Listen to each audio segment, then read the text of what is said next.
일본 수출 규제 100일이 한일 경제에 미친 영향과 앞으로의 전망을 짚어보겠습니다. 네, 스튜디오에 김대우 박사 나와 계십니다. 어서 오십시오. 네, 안녕하십니까. 네.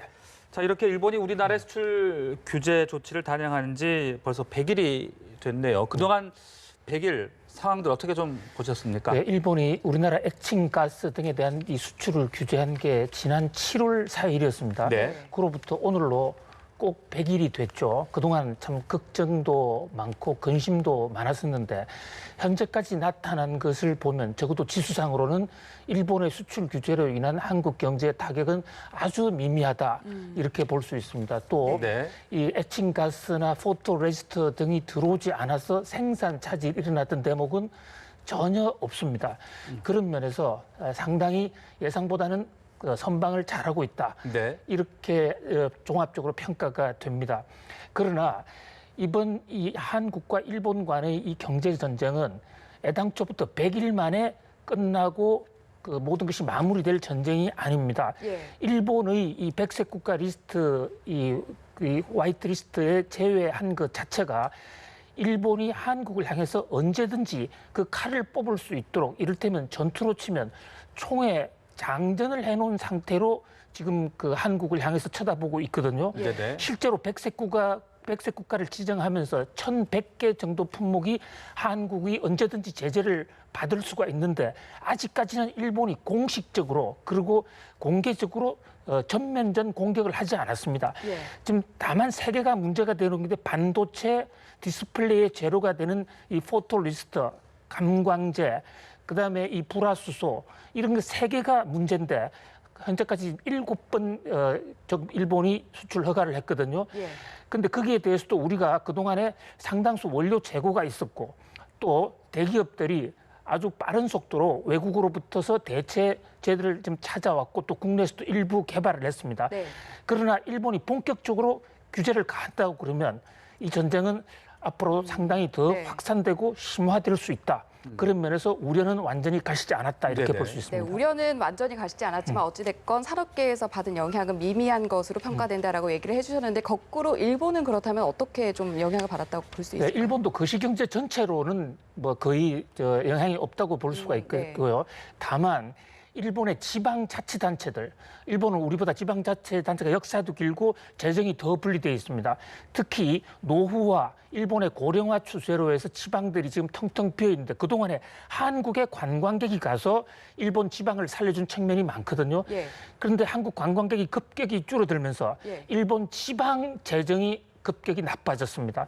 특히 부산 옆에 있는 일본 스시마 같은 곳에서는 약 70% 관광객이 줄어들면서 지금 재정 위기를 중앙정부에 호소하고 있는 이런 상태고요. 또 우리나라의 불매 운동이 확산이 되면서 특히 일본 맥주, 한국에서 지금 점점 위축돼 가고 있고 유니클로라든지 또 일본 차량 이런 것에 대한 어떤 소비 위축. 그동안에 보지 못했던 아주 강도 높은 국민들의 반일 불매 운동 이것은 점점 더 확산이 되고 있습니다. 네, 자 말씀하신 대로 우리나라의 이번 불매 운동 상당히 좀 영향을 미쳤다고 볼 수 있을 것 같고, 자 이제 수출 규제 단행 100일을 맞아서 우리 정부가 또 소재, 부품, 장비 산업에 어떤 맞춤형 전략, 경쟁력 확보 강화 방안도 밝혔더라고요. 이 부분 좀 실효성 있다라고 보실지 어떤 점 우리가 좀 힘을 써야 되겠습니까? 그렇습니다. 사실 가장 중요한 대목이라고 생각이 되는데요.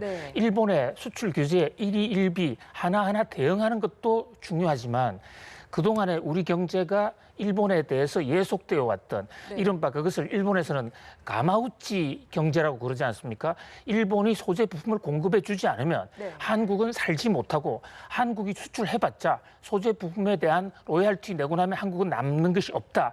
이것이 그동안의 일본의 한국 경제에 대한 평가였고 또 실제로도 우리가 일본의 소재 부품 장비가 없으면 우리나라 제조업이 움직이기가 어려운 그런 예속적 구조를 가지고 있었던 게 사실입니다. 이번에 일본의 수출 규제로 인해서 우리 국민 전체적으로 그에 대한 문제의 심각성을 알게 됐고 이번 기회에 가마우치 경제를 넘어서는 계기가 된다면 그야말로 전화위복이 될 수 있는 가장 중요한 포인트라고 생각이 돼요. 정부에서도 그동안 노력을 많이 했는데 네. 오늘 100일을 맞아서 민관 합동 경쟁력 위원회를 발족을 시켰죠. 예. 그래서 앞으로 2조 이상 그 투입을 하겠다. 또 새로운 가치 사슬을 만들겠다 등등 지금 안이 나왔습니다. 이제 본격적으로 우리가 가마우치 경제를 극복하기 위한 하나의 사회적 연대가 조성이 되고 정부와 민관이 합동이 돼서 그 극복할 수 있는 길로 나아가는 계기가 됐다. 이제 다만 이것이 하나의 구두선에 그치지 않고 끊임없이 지속적으로 나아갈 수 있는 그런 네. 정부의 정책적 의지와 국민적 합의와 노력이 필요하다고 봅니다. 네, 그런데 일본이 지난 7월 4일 반도체와 디스플레이 핵심 소재 3종에 대해서 수출 규제 조치를 단행하지 않았습니까? 그 이후로 7건의 수출 허가를 내줬다고 하더라고요. 예. 일본의 이 같은 의도는 어떻게 봐야 되는 겁니까? 예, 7건 특히 주목이 됐던 게 에칭 가스인데요. 네. 이것이 반도체 만드는데 결정적인 부분이거든요. 그런데 이제 그동안에 7번 허가를 내줬습니다. 이것은 일본이 한국을 배려했다기보다는 일본의 수출 규제하는 게 결국 일본의 수출 업체들이 한국에 수출하지 못하게 됐을 경우에 그동안에 생산해놓은 거라든지 생산 일정의 차질을 빚는다. 그런 면에서 일본 수출업체들을 배려한 조처로 보여지고요. 또 하나는 우리가 삼성전자 등이 발빠르게 네. 이 다른 나라의 대체품을 가져오려는 그런 움직임이 있었습니다. 실제로 대체품을 가지고 왔고요. 그래서 유럽이나 다른 나라의 수입품이 대체되는 것보다는 수출 허가를 해주는 게 좋겠다. 네. 이렇게 해서 나간 제품들이 있습니다. 그래서 7건이 지금 나갔는데 이런 식으로 나간다고 그러면 앞으로 장기적으로 네. 그 한국 기업들이 이 소재가 부족해서 생산을 하지 못하게 되는 날도 올 수가 있습니다. 현재까지는 아직까지 재고가 있지만은 네. 그런 면에서 우리가 계속 그 긴장의 고삐를 놓으면 안 될 것으로 네. 보입니다. 네, 여러 가지 복합적인 상황 속에서 일본의 수출 규제 조치가 시작된 지 100일째를 맞았는데 한일 간의 양자 협의가 스위스 제네바에서 네. 열리잖아요. 좀 긍정적인 결과가 도출될 수 있을지 이 부분도 끝으로 짤막하게 짚어주시죠. 오늘 12시간 후면 스위스 제네바에서 한일 간의 첫 양자 협의가 열립니다. 네. 이 수출 전쟁이 있고 나서 처음 만나는 건데 저는 기대를 전혀 하지 않습니다. 왜냐하면 지금 일본의 분위기랑 한국의 분위기 전혀 화해에 특히 일본은 화해에 무드가 없습니다.